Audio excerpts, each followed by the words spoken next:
ماجرای فلسطین همچنان مهمترین و زنده ترین مسئله مشترک امت اسلامی است.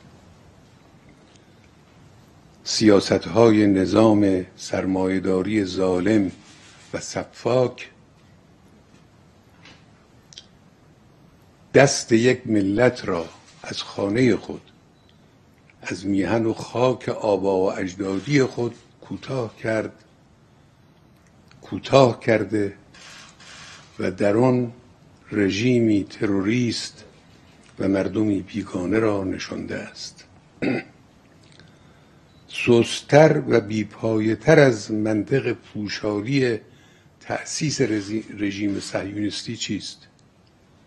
اروپایی‌ها بنابر ادعای خود به یهودیان در سالهای جنگ جهانی دوم ظلم کردند، پس باید با آواره کردن ملتی در غرب آسیا و کشتارهای فجیع در آن کشور انتقام یهودیان را گرفت.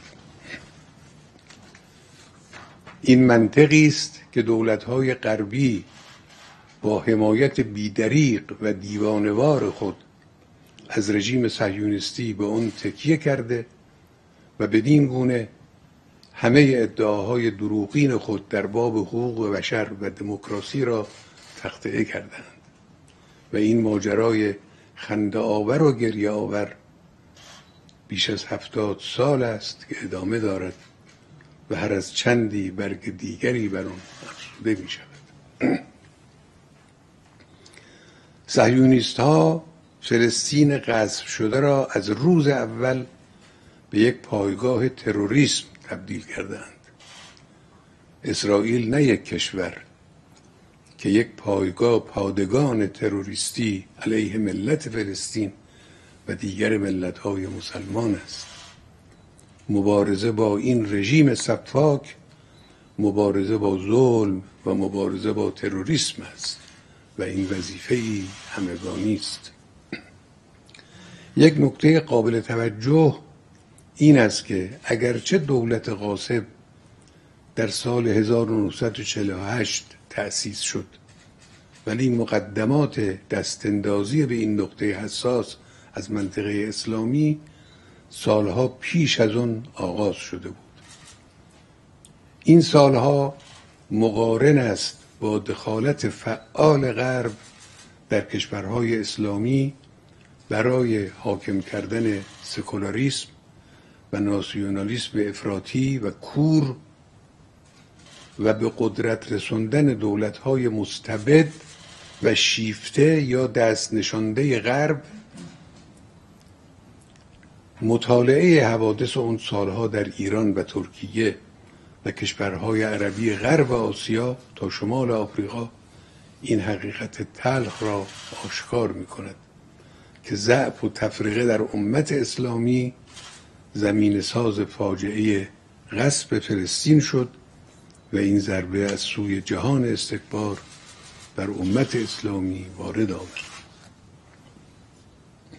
این عبرت آموز است که در اون مقطع هر دو اردوگاه سرمایه‌داری و کمونیسم با قارون‌های صهیونیست به هم‌افزایی رسیدند. انگلیس اصل توطئه را طراحی و پیگیری کرد. سرمایه‌داران صهیونیست اجرای آن را با پول و سلاح بر عهده گرفتند و شوروی اولین دولتی بود که تأسیس دولت نامشروع را به رسمیت شناخت و انبوه یهودیان را به اونجا اعزام کرد. رژیم غاصب محصول اون وضعیت در جهان اسلام از سوی و این توطئه و تهاجم و تجاوز اروپایی از سوی دیگر بود. امروز دیگر وضع جهان مانند آن روز نیست. ما باید این حقیقت را همواره در نظر داشته باشیم. امروز موازنه قوا به نفع دنیای اسلام تغییر یافته است. حوادث گوناگون سیاسی و اجتماعی در اروپا و آمریکا ضعف‌ها و اختلالات عمیق ساختاری و و مدیریتی و اخلاقی غربی ها را در برابر جهانیان عریان کرد. قضایای انتخابات در آمریکا و آزمون به شدت رسوای مدیران پرمدعا و متکبر آن و نیز مواجهه یک ساله ناموفق با کرونای همهگیر در آمریکا و اروپا و حواشی شرم‌آور آن و آشفتگی‌های سیاسی و اجتماعی اخیر در مهمترین کشورهای اروپایی همه نشانه سیل نزولی و افولی اردوگاه غرب است.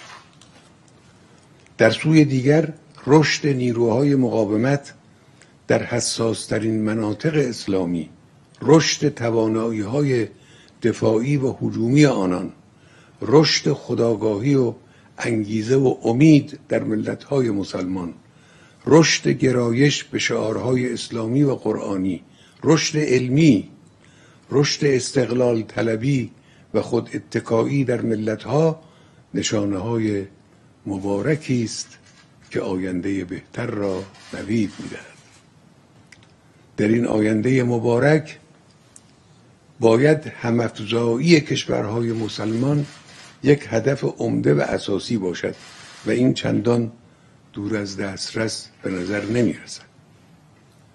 محور این همافزایی قضیه فلسطین به معنی همه کشور و سرنوشت قدس شریف است.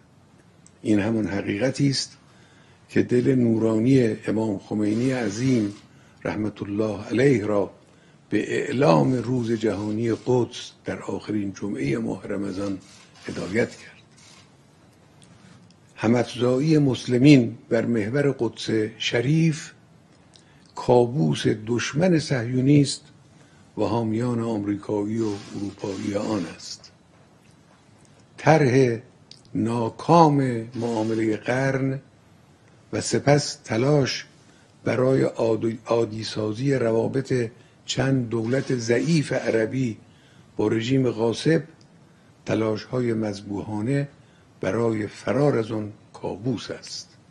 من قاطعانه میگویم این تلاش‌ها به جایی نخواهد رسید. حرکت نزولی و رو به زوال رژیم دشمن صهیونیستی آغاز شده و وقفه نخواهد داشت. دو عامل مهم تعیین کننده آینده است.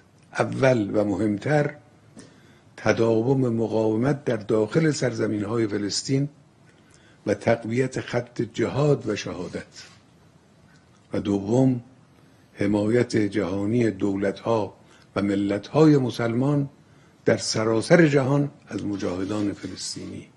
همه دولتمردان، روشنفکران، عالمان دینی، احزاب و گروه‌ها، جوانان غیور و دیگر قشرها باید جایگاه خود در این حرکت سراسری را بیابیم و نقش ایفا کنیم. این است اون چیزی که کید دشمن را باطل می کند و برای این وعده الهی ام یریدون کیدن فالذین کفروا هم المکیدون مصداقی آخر الزمانی به وجود می آورد. والله غالب علی امره ولکن اکثر الناس لا یعلمون.